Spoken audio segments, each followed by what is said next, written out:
yung kanyang ama na anakan ang isang katulong, and sinasabi ng tatay niya sa kanya na hindi mo kailangan mag-aral sa school. Okay, ang kailangan mo lang matuto kang magsulat, matuto kang magbasa, matuto kang magkwenta.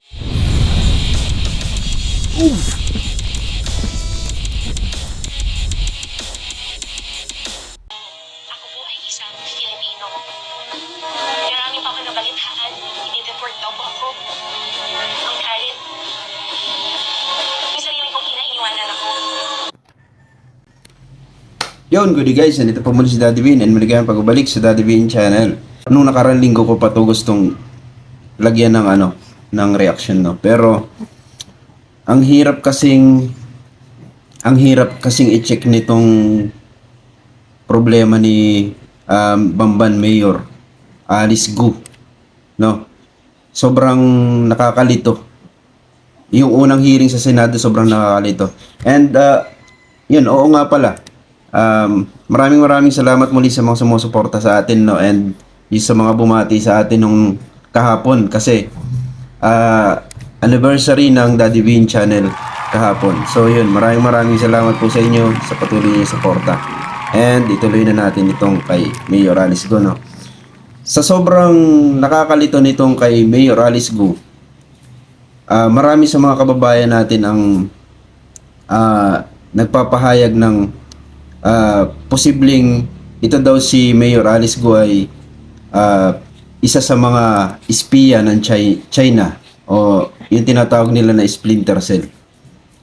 So, hindi na kasi bago guys yung tinatawag na splinter cell. Sila yung mga espiya ng China na ipinoposisyon o ginagawang local official sa mga bansa. No, hindi lang ito nangyayari sa mga maliliit na bansa. Kahit sa Amerika, kahit sa Russia, may mga nakaupo daw na mga espiya. May mga nahuli din yata, no. And ninanakaw nila yung mga vital informations.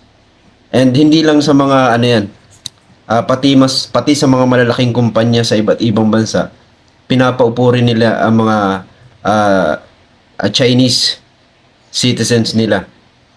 Yun yung sinasabi sa mga nakita kong dokumentary. Itong kay Mayor Alice Gu, napakalaki ng pagdududa nila, no, na ito ay isa sa mga estratehiya ng China para magkaroon sila ng access dito sa bansa natin.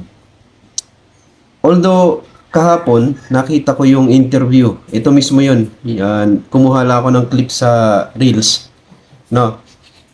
Ang sabi ni Mayor Alice Gu, eto sinasabi niya dito, no, iniwanan siya ng kanyang ina. Panoorin natin po. Yung sarili kong ina, iniwanan ako.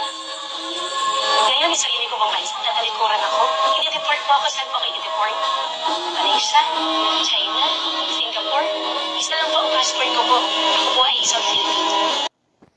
Yung kanyang ama na anakan ang isang katulong dito sa Pilipinas, and itinago siya sa farm.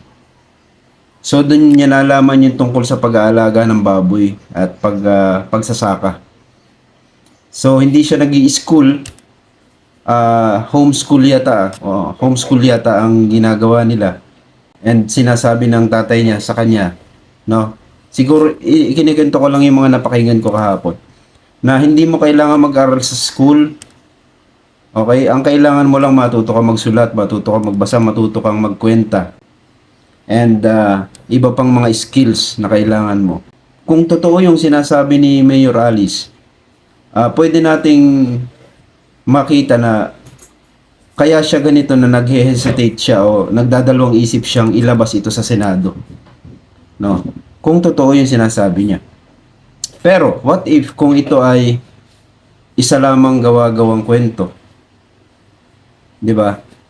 Pero sinabi naman niya doon sa interview, guys, na hindi niya kasi basta-basta mailabas itong kwentong ito kasi parang ito ay isa sa mga sensitibong parte ng kanyang pagkatao. Yun yung sinasabi niya, na para kasing hindi ko kayang ilabas Yun yung sinabi niya kay Corina, no? Karen, Corina ba? Sorry. Karen Davila. Ha? panik ako. Corina. Rated K na tuloy. Pakiramdam ko ay So, gaano kahalaga na malaman natin kung ano talaga yung pagkatao nito ni Mayor Alice Go, no? Kasi sobrang misteryoso pa rin siya. Kahit na nagsalita pa rin, o kahit na nagsalita siya dito kay Karen Davila, no? Ay talaga namang lalong dumami yung katanungan. No, dahil parang napunta tayo dun sa, although parang pakiramdam ko naman, maraming ganong pangyayari.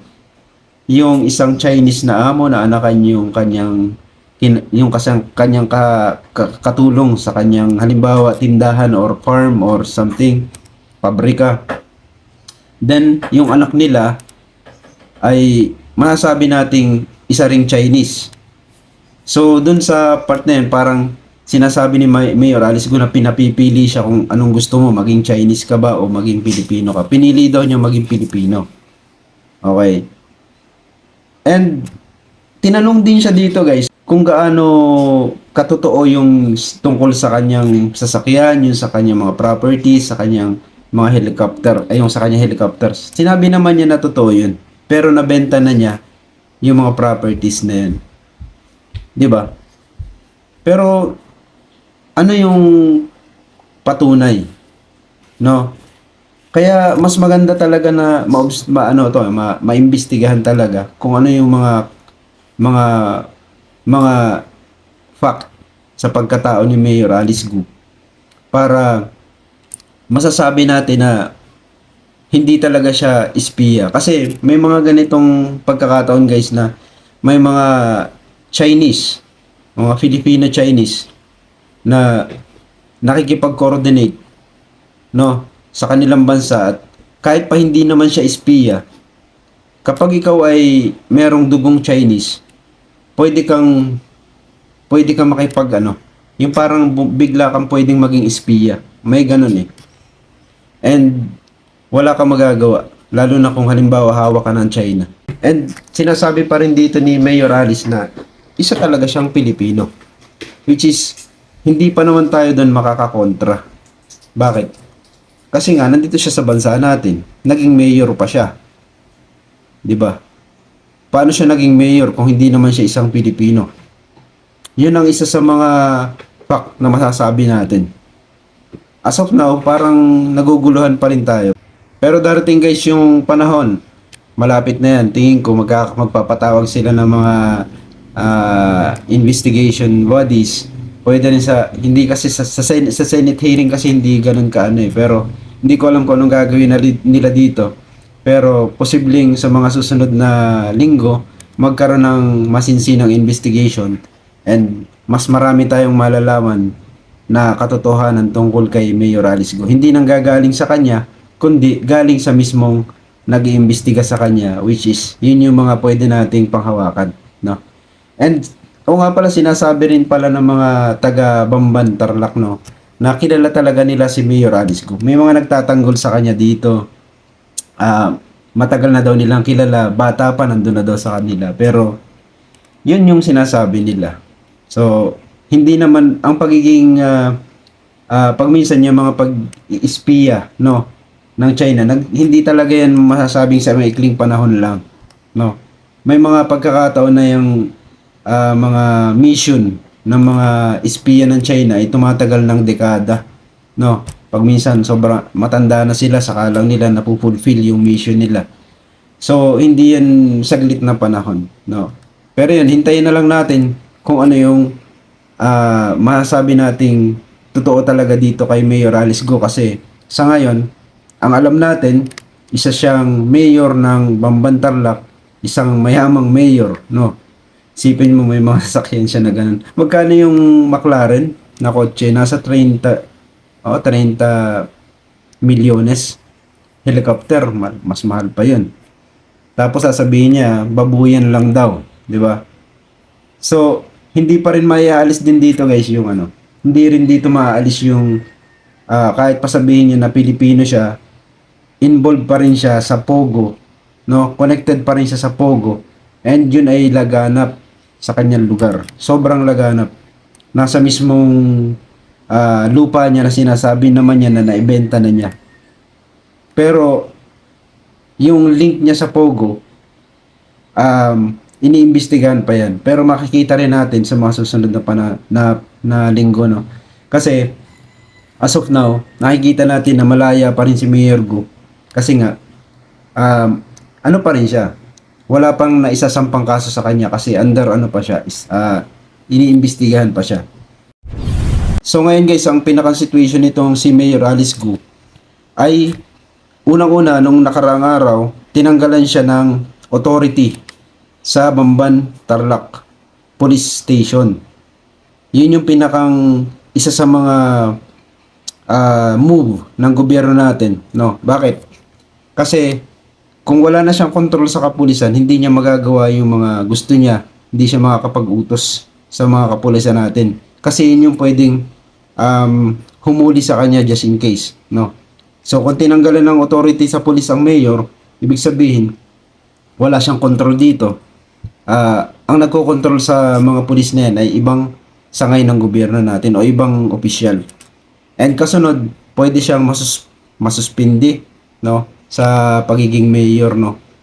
Pwede ring ma-dismiss. So, yun yung pwedeng kauwian nito ni Mayor Gus just in case na mapatunayan na may problema talaga siya. And pwedeng pagbayaran niya yun, no. Gaya ng sinabi niya dito, pwede siyang i-deport. 'Di ba? Pakinggan natin. I-deport. Malaysia, China, Singapore. Isa lang po ang passport ko po. Ako po ay isang Filipino. Kita niya. Saan nila ako i-deport? Sa Malaysia, sa China, sa Singapore. 'Di ba? So, kung ang passport naman niya ay Pilipino lamang, pwedeng hindi nga siya basta-basta mapadeport kung ganun.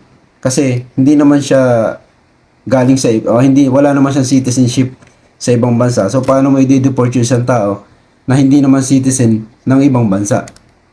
'Di ba? So kung may mangyayari man siguro na investigation at mapatunayan na may kasalanan lang talaga siya sa pagpapalaganap ng Pogo at isa sa mga involved dito, posibleng makulong ito si Mayor Gu at masampahan posibleng masampahan ng kaso at makulong siya. Oof.